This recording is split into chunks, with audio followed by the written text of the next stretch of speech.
जलमार्ग के जरिए वाराणसी में बनेगा व्यापारिक केंद्र। भारतीय अंतर्राष्ट्रीय जलमार्ग प्राधिकरण उत्तर प्रदेश, बिहार, झारखंड और पश्चिम बंगाल में 62 घाटों का निर्माण किया जा रहा है। भारतीय अंतर्देशीय जलमार्ग प्राधिकरण कोचीन शिपयार्ड के बीच करार किया गया है, जिसके तहत देश के सबसे पहले हाइड्रोजन फ्यूल सेल कैटामारन जलयान और इलेक्ट्रिक हाइब्रिड जलयान निर्मित किए जाएंगे। उत्तर प्रदेश में 7 सामुदायिक घाट लॉन्च कर दिए गए हैं और अन्य 8 घाटों के लिए आधारशिला भी रख दी गई है। वाराणसी और डिब्रूगढ़ के बीच भारत का सबसे लंबा रिवर क्रूज यानी कि गंगा विलास शीघ्र लॉन्च किया जाएगा।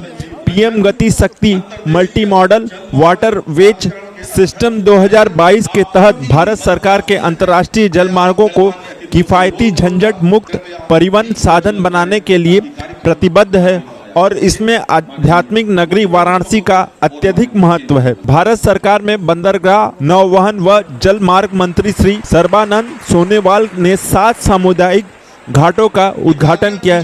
इस अवसर पर उत्तर प्रदेश के माननीय मुख्यमंत्री योगी आदित्यनाथ सर्बानंद सोनोवाल ने गणमान्य व्यक्तियों की उपस्थिति में घोषणा किया कि भारत की आध्यात्मिक नगरी को सबसे उन्नत हाइड्रोजन फ्यूल सेल कैटामारन जलयान मिलेंगे। वाराणसी को एक हाइड्रोजन फ्यूल सेल जलयान और 4 इलेक्ट्रिकल हाइब्रिड जलयान मिलेंगे। इस आयोजन के दौरान भारतीय अंतर्राष्ट्रीय जलमार्ग प्राधिकरण तथा कोचीन शिपयार्ड लिमिटेड के मध्य एक करार पर दस्तखत किए गए। जलमार्ग विकास प्रोजेक्ट 2, जिसे अर्थ गंगा भी कहा जाता है, भारतीय अंतर्राष्ट्रीय जलमार्ग प्राधिकरण गंगा नदी पर 62 लघु सामुदायिक घाटों का विकास अपग्रेड कर रहा है, जिसमें 15 उत्तर प्रदेश, 21 बिहार, 3 झारखंड और 23 पश्चिम बंगाल में होंगे। उत्तर प्रदेश में वाराणसी और बलिया के बीच 250 किलोमीटर में घाट विकसित किए जा रहे हैं। ये घाट यात्री और प्रशासनिक सुविधाओं से युक्त होंगे, जिनसे नदी पर सामान एवं मुसाफिरों की आवाजाही संभव होगी और समय तथा लागत भी बचेगी। घाटों का परिचालन आरंभ हो जाने से छोटे उद्योगों को बढ़ावा मिलेगा, क्षेत्र की सांस्कृतिक विरासत में भी वृद्धि होगी, रोजगार के अवसर बढ़ेंगे और इस सब से समुदायों को लाभ होगा। वहीं समझौते के तहत Cochin shipyard 8 hybrid electrical catamaran जलयानों का निर्माण भी करेगा। इस प्रोजेक्ट के लिए केंद्र सरकार ने लगभग 130 करोड़ की मंजूरी की है। 50 पैक्स क्षमता वाले जलयान वाराणसी, अयोध्या, मथुरा और वृंदावन और गुवाहाटी में तैनात किए जाएंगे। इस आयोजन में बहुत से गणमान्य व्यक्ति उपस्थित क्षेत्रों में से एक है। इससे पारंपरिक रेलवे और रोडवेज पर अत्यधिक बोझ पड़ा है, जिसके परिणाम स्वरूप पर्यावरण को निरंतर खतरा बना रहता है।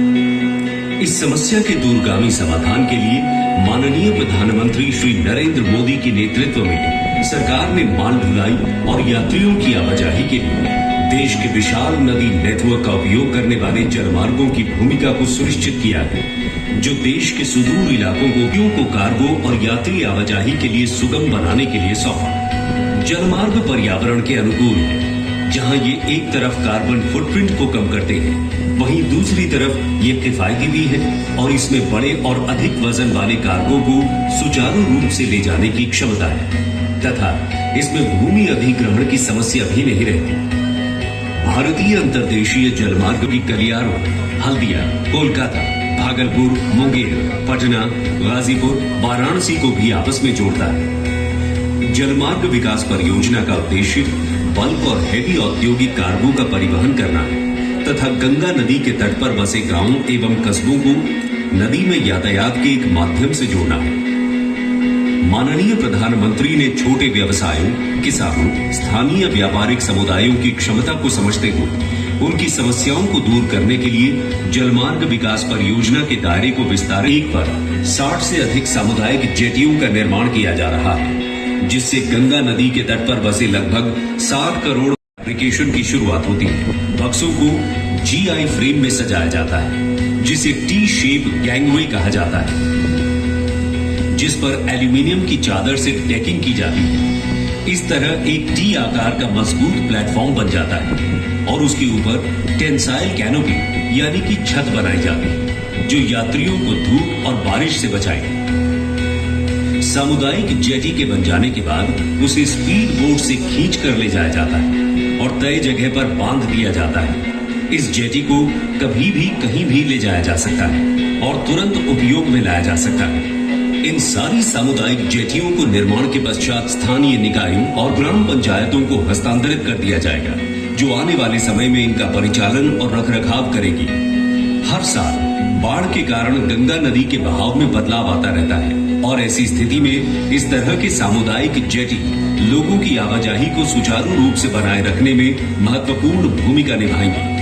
अट और डूंगरपुर, जमानिया, चोचकपुर, सैदपुर, भरौली, मझुआ, कंसपुर और शिवपुर में NW1 के वाराणसी बलिया खंड पर स्थापित किए जा रहे हैं। जेटीज जो हैं इनका लोकार्पण हो रहा है मंच के दाहिनी ओर।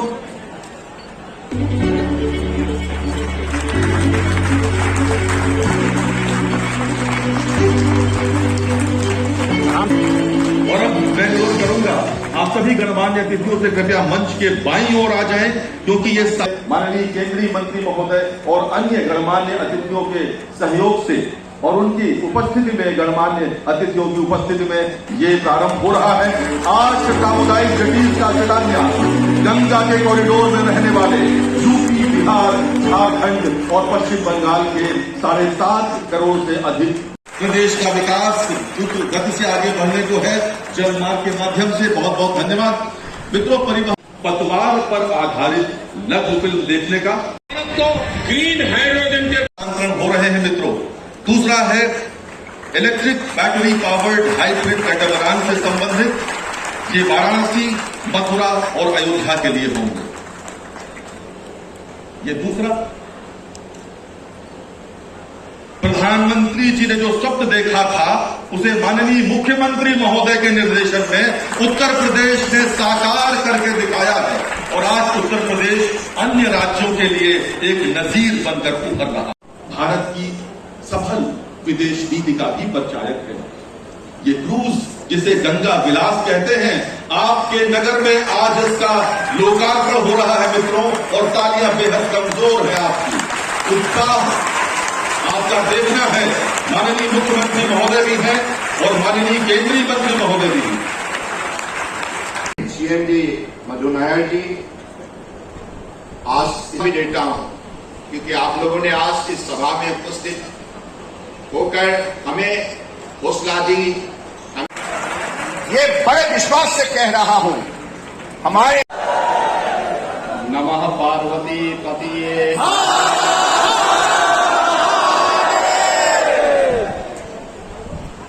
में तेजी लाई जा सके और इनलैंड वाटरवे की सुविधा का हम बेहतर लाभ ले सके, इस दृष्टि से आज इनका जो जेटीज का निर्माण हुआ है उनका लोकार्पण और जिनका शिलान्यास हुआ है वे शीघ्र बनकर के तैयार होंगे और उनका हम बेहतर उपयोग कर पाएंगे।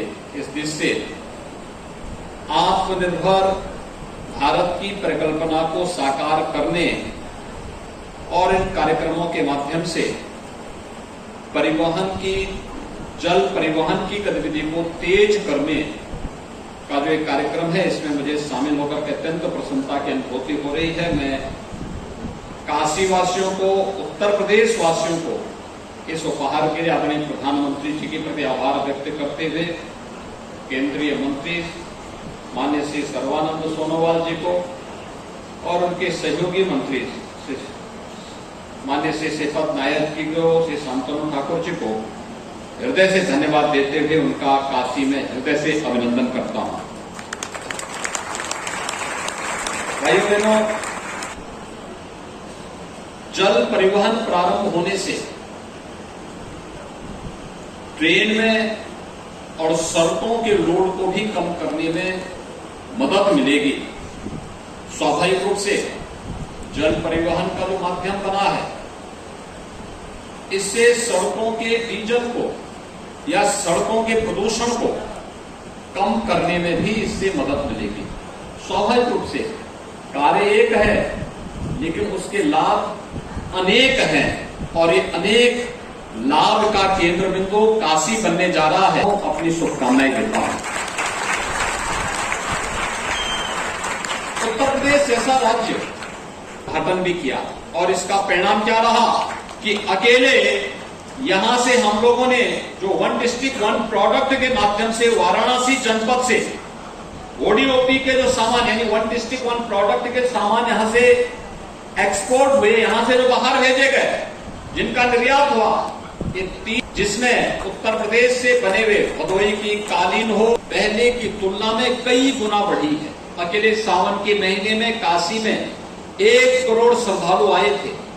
और अगर आप देखेंगे कि अभी देव दीपावली के अवसर पर कोरोना कालखंड में जिनको लगता था कि होटल व्यवसाय पूरी तरह समाप्त हो गया है, उन सब की भावनाएं गलत साबित हुई। आपने देखा होगा देव दीपावली के लिए या उससे पहले काशी विश्वनाथ धाम बनने के बाद से ही होटल सभी फुल बुक चल रहे हैं। केवल होटल व्यवसाय ही नहीं, टैक्सी से जुड़े हुए लोग, सामान्य व्यापारी। जय हिंद। बहुत बहुत धन्यवाद माननीय मोदी।